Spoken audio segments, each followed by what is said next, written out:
Saya lanjutkan dialog wawancara bersama dengan Tuan Guru Bajang Muhammad Zainul Majdi, Ketua Harian Nasional DPP Partai Perindo.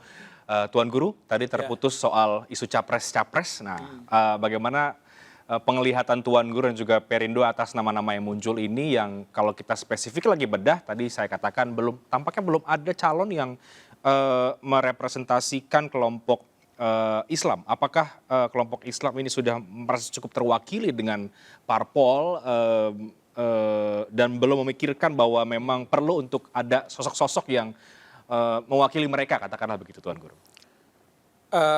pertama Reinhard, kok saya hakul yakin ya bahwa semua calon presiden itu Muslim. Hmm, Ya, itu faktanya seperti ya. itu. Fakta politik ya, sosiologi politik kita itu rasa-rasanya ya semuanya akan Muslim tahun 2024 ini. Sehingga tidak relevan kalau kita bicara tentang representasi Islam, kan semuanya Muslim. Itu pertama. Yang kedua, ketika bicara tentang Islam di ranah politik ya, maka sebenarnya kan politik itu bagian dari yang disebut muamalah ya. Artinya Islam tidak menawarkan satu bentuk baku ya, tetapi yang ditawarkan oleh Islam adalah nilai-nilai yang fundamental di dalam misalnya berpolitik. Sehingga kalau ada calon pemimpin yang mampu membawa nilai-nilai yang diusung oleh Islam, ya, keadilan, kesejahteraan untuk semua, tidak adanya eksploitasi dari sebagian kepada yang lain, ekonomi yang berkeadilan, ya. Kemudian juga membangun dengan memperhatikan dimensi kemanusiaan dan ketuhanan. Kalau dia bisa membawa itu di dalam kebijakannya, polisinya, ya dia seorang pemimpin yang Islami. Mau dari partai yang disebut partai Islam atau partai nasionalis, selama dia membawa nilai-nilai yang dibawa oleh Islam, dan itu menurut saya juga dibawa oleh agama-agama samawi yang lain gitu ya. Nilai-nilai keadilan, kebaikan itu kan kekayaan kita semua. Jadi ketika dia membawa nilai itu, ya dia dengan sendirinya Islami. Dan sebaliknya, tokoh yang lahir dari partai yang disebut misalnya punya atribut agama, tapi dalam eksekusi kepemimpinannya ternyata dia mengusung nilai-nilai yang bertentangan dengan nilai kemanusiaan, persatuan, kesetaraan, ya berarti dia pemimpin yang tidak Islam, tidak merepresentasikan Islam. Jadi who represent Islam? Ya siapa saja yang mau membawa nilai-nilai mulia itu di dalam kiprahnya berpolitik. Bukan di kotak-kotakan kelompok ini. Ya, begitu. ya. Jadi representasi Islam dalam politik itu adalah siapa saja yang hadir di ruang publik, bekerja kerja politik dengan membawa nilai-nilai yang diusung oleh Islam. Seperti yang saya sampaikan tadi. Tuan Guru adalah tokoh nasional yang berasal dari luar Jawa. Biasanya kalau kita melihat konfigurasi capres-cawapres ya Tuan Guru, ada yang kemudian orang-orang yang di luar Jawa dan yang Jawa. Apakah kalau kemudian ada tawaran Tuan Guru menjadi capres-cawapres, Tuan Guru bersedia? Saya pikir semua anak bangsa harus bersedia. Kalau judulnya adalah berkhidmat ya, untuk satu ruang yang sangat strategis bagi bangsa. Ya tentu dengan kesadaran penuh ya bahwa semua amanah itu harus dilaksanakan bersama-sama. Tetapi saya pikir ya semua harus bersedia. Kita harus bersedia. Dan dalam skala yang berbeda kan, misalnya ketika saya dulu berkhidmat sebagai gubernur NTB 2 periode, ya itulah kesediaan saya gitu. Ketika ada kesempatan ya untuk bisa berkhidmat untuk kepentingan publik. Jadi kalaupun itu ada tawaran itu ya tentu demi ya saya pikir semua putra bangsa yang memilih ranah politik sebagai ranah perkhidmatannya, dia harus siap untuk menerima amanah apapun. Oke. Tuan Guru tadi berkali-kali juga menyinggung soal jangan hanya kemudian bermain di sosmed ya sebagai apa ya, citra begitu atau gimmick ya. Bagaimana Tuan Guru melihat soal itu, soal capres-capres berdasarkan survei populer di publik, tapi yang lebih penting sebetulnya adalah gagasan, bukan hanya sekedar bermain di sosial media. Pertama, tentang gagasan tadi ya, kita butuh ya. Kan kita perlu membuat assessment juga ya. Calon ini cocok nggak kita dukung nanti? Gimana caranya? Ya kita ingin tahu apa gagasan dia, apa isi kepalanya. Itu yang pertama. Yang kedua, nama yang ada ini kan berdasarkan survei. Legal formal pencalonan itu melalui partai. Ya. Jadi nanti kita akan tahu siapa calon-calon pemimpin kita secara legal formal setelah dicalonkan oleh partai yang memenuhi 20% sendirian maupun secara koalisi. Jadi ketika sudah saat itulah baru kita bisa mengatakan ini benar-benar akan masuk kontestasi atau tidak.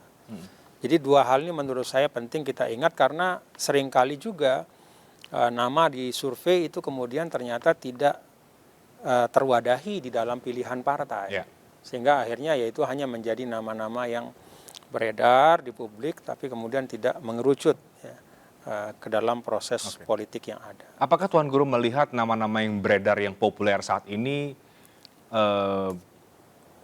lebih banyak aktif dan pencitraan di sosmed saja?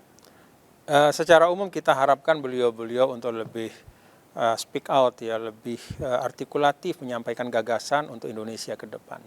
Apa gagasan Anda? Kan ya mohon maaf ya misalnya terakhir banyak pihak misalnya mengkritik ya presiden ya. Kemudian lalu ada istilah antitesis dari presiden ya. Nah, ketika bicara antitesis itu kan mestinya harus kemudian diuraikan.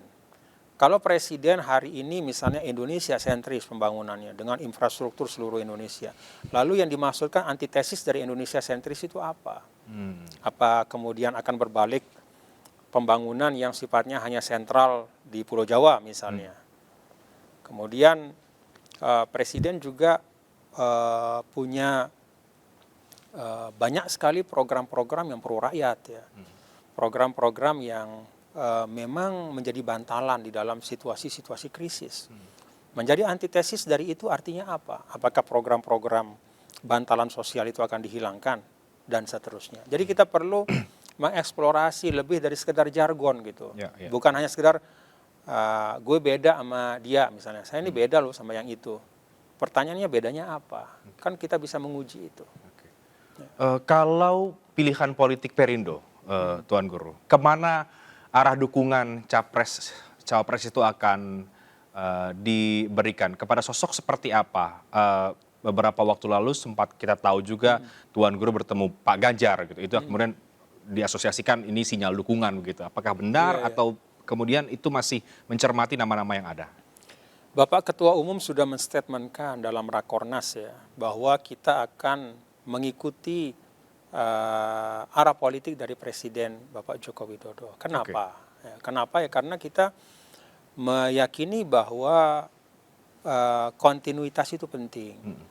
Dan paradigma pembangunan yang dikembangkan oleh Presiden ya Indonesia sentris itu ya terbukti bisa menjaga persatuan kita, kemudian bisa menciptakan pusat-pusat pertumbuhan ya di sudut-sudut Nusantara yang selama ini relatif termarginalkan. Jadi kita meyakini bahwa kontinuitas paradigma Indonesia sentris itu perlu, dan karena itu kita berada pada katakanlah pada preferensi Presiden Joko Widodo. Meskipun preferensi presiden banyak sekali kemudian dibaca memberikan sinyal ke A, memberikan sinyal juga ke B. Ya, nanti pada akhirnya kan legal formalnya Reinhardt ya, bagaimana kemudian pada saatnya kita akan tahu itu dan itu tidak akan terlalu lama lah, saya yakin. Tuan Guru meyakini preferensi presiden tidak akan lama untuk kemudian kita akan tahu preferensi itu dalam waktu yang tidak lama. Pemilunya saja tinggal 13 bulan. Ya, jadi kita akan sabar menunggu, tapi pada intinya adalah Perindo melihat Pilpres satu hal, Pileg hal yang lain, konsolidasi internal hal yang lain, dan ketiganya ini harus bergerak simultan. Soal koalisi, bagaimana Tuan Guru, Perindo? Ketua Umum Pak Hari pernah mengatakan koalisi untuk semua. Nah, ini maknanya apa?